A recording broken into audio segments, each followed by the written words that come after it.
Girl, did you see the news? Another boy got shot when he was walking home from school. They said something about two guys arguing on the same block. And some old granny lady walking across the street said she heard a gunshot.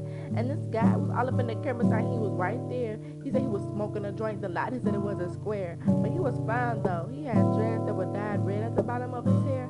And ooh, girl, he was tatted. He had to be like 21. I ain't from the city, but I know they gotta be where he from. But anyways, back to what I was saying.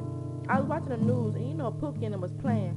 I was trying, at least act like I cared. I was even gonna put on the act and even shed a few tears because that little boy that got shot was only 12. And when they said that stuff, it really hit me, girl. Cause I don't even cry like that.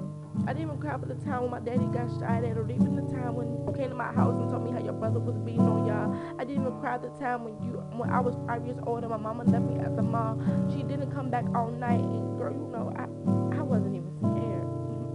I kept my head up high and I didn't shed a tear. My eyes did water though, but I think I was just allergic to something in the air.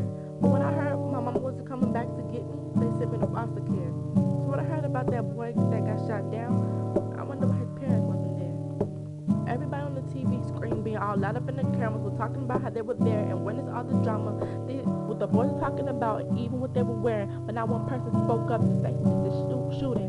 Man, that's crazy, girl, for real. I know his mom was crying. That's why I can't watch the news because all they talk about is dying or parades or storms that somebody broke into Billy's home, and the only time we make the news is if our names reach the tombs.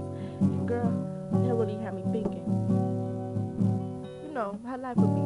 If there was no longer you, if there was no longer me, would you cry, G, for real? Would you at least pretend to be sad? Would you start reminiscing about the time we laughed out the class when we were talking about Terrell and how he needed to take a bath, and when we had to write a poem and you named yours I know was Ace and dedicated to Jamal, saying how his breath was like mace?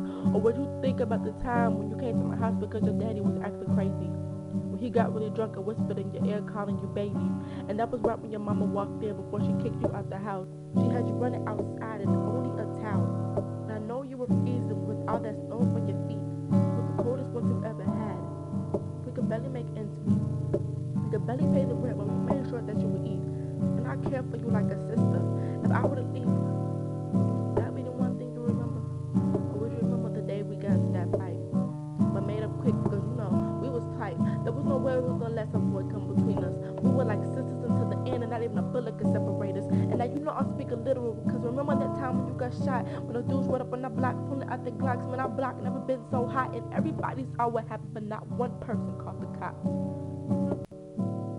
I guess that's why I at least tried to kill for the little boy that I saw. But